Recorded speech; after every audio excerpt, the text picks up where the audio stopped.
Hey guys, Sean here. Welcome to the F1 World and to the first of my look backs at the 2017 Formula One World Championship season. And for today, it is all about where this season's World Championship was won and lost.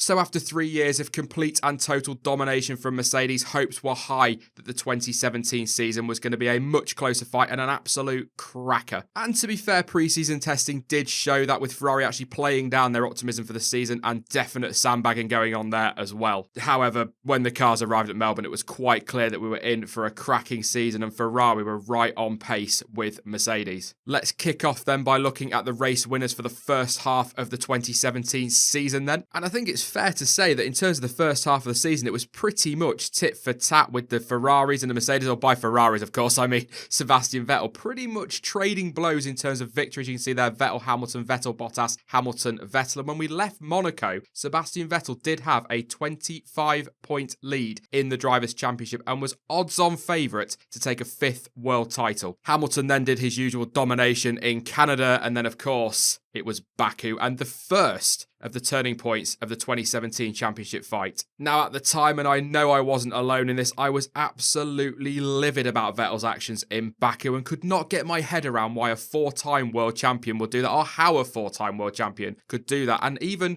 deny it at the end of the Grand Prix. Obviously, as we know, later on, he went to the FIA, they investigated it, he apologised, and it was all glossed over and everything was absolutely fine. Apparently. To be fair, when you look back at the incident now, you do kind of look at it and say, I think we all overreacted maybe a little bit, but it's not so much the speed of the incident or anything like that. It's just the fact that he did it, and it just raised so many questions about his temperament. And there was no doubt that after Baku, he was rattled. No doubt about that whatsoever. On that incident quickly, it's quite clear, having seen so many replays now of it, that Hamilton does slow quite dramatically, but the data and telemetry showed that he did not brake test Sebastian Vettel. But because of how dramatically Hamilton slowed, you can understand why Vettel was angry, because he went straight into the back of him. It's damaged his car, but then to pull alongside and react like that, it's just so petulant. It is unbelievable. He's a 4-time world champion. There was absolutely no need for it, and that is one of the reasons, really, that the title got away from him in the end, I believe. And okay, yeah, he came away from Baku finishing ahead of Hamilton because obviously Hamilton's headrest came loose, but had he not reacted in that way, he would have won that Grand Prix and would have added a further 13 points to his World Championship lead. And as I said earlier, I think it rattled him as well for the rest of the season. So, psychologically, Hamilton got an advantage from that. But it does still baffle me how a driver can do what Vettel did and come away outscoring the guy he did it to. I mean, let's not get into steward consistencies in this video. But despite all of that in Baku, Sebastian Vettel did still hold a 14-point lead over Lewis Hamilton when we went to the summer break. Let's just have a look actually at the table pre-mid-season break. Okay, 14 points is not a huge lead in modern day Formula One with the point scoring the way it is, but that is still a pretty decent lead to have at the halfway point of the season. And that's despite the fact that at that point of the season, Sebastian Vettel had only won one of the 5 Grand Prix that preceded the summer break. So 14 points, bearing that in mind, is actually pretty decent, especially when you consider things like Silverstone with the puncture, etc. So actually 14 points, not bad at all. But if we take a look now at the winners from the second half of the season, you can literally see where this season turned. So Vettel wins in Hungary, then we go for the summer break, and then Lewis Hamilton takes 3 straight wins and completely turns the championship back on its head. I mean,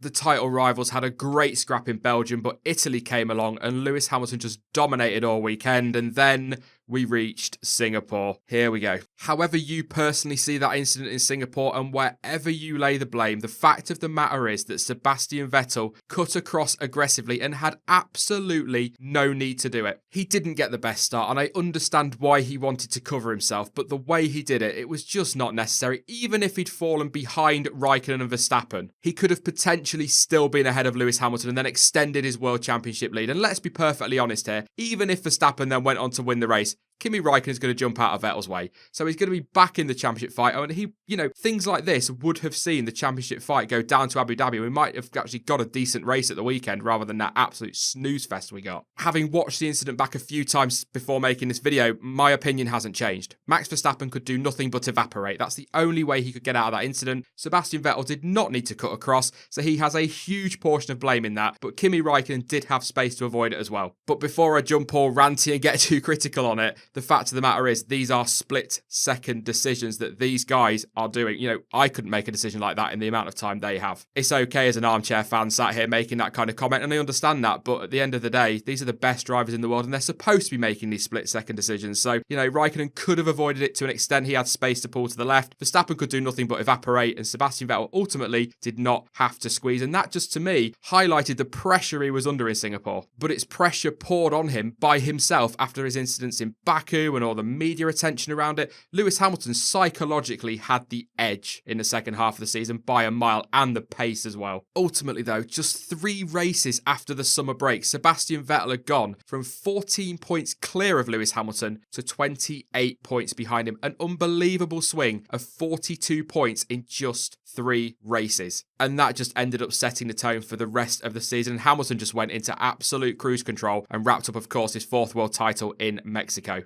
Obviously, Baku, Singapore, and obviously Ferrari's reliability issues aside, there were other things that went a long way to deciding the 2017 Formula One World Championship, but they're the kind of things that happen every season. Every single season in history has had twists and turns somewhere. But for me, it's Baku, Singapore, and of course those reliability problems that had the biggest say on the championship. But whether you are his biggest fan or his biggest critic, the fairest thing to say on Lewis Hamilton's championship triumph is ultimately it was his consistency through the season that won out. He finished every race and scored at every Grand Prix as well. Now, some of you will say that, Sebastian Vettel lost the 2017 title, and some will say that Lewis Hamilton won it. For me, you can kind of combine the two. I think after the summer break, there was no doubt that Lewis Hamilton was so much quicker than the Ferraris, and obviously particularly Sebastian Vettel. Vettel did not help himself with his misdemeanors in Baku and of course in Singapore, but what also didn't help Sebastian Vettel was that the Ferrari just lost all reliability and it just all fell apart for them. And Mercedes just seemed to be back to 2014 to 2016 levels of dominance and speed, to be perfectly honest.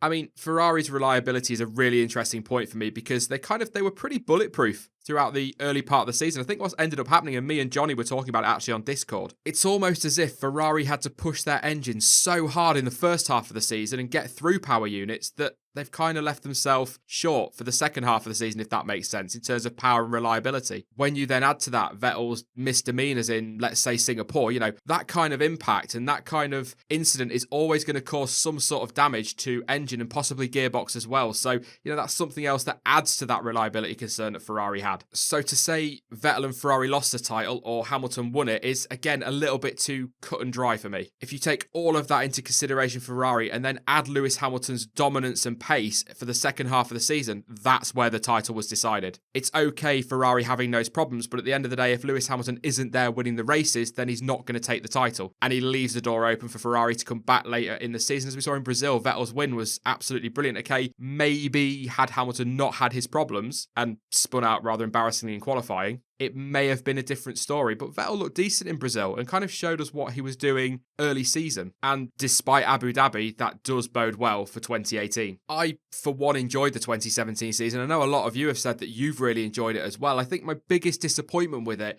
is that it just kind of fizzled out and we never got that big finale. But when you actually look at the season as a whole and all the talking points and the racing we did get, the faster cars, it's probably the best season since, do I dare say 2012, certainly in terms of multi-team rivalry. But then you could argue that Hamilton-Rosberg scrap in 2016 had a lot more drama and was a lot closer and lasted, of course, right to the end of the season. Literally right to the last corner. It was great to see Ferrari challenging again as well. I know I've given them a bit of a hard time this last couple of weeks, but it's great to see them up there again fighting with Mercedes. And I really hope that going into 2018, they can keep that up and make another step forward. This year's Ferrari engine, despite its reliability issues, was a massive, massive step forward.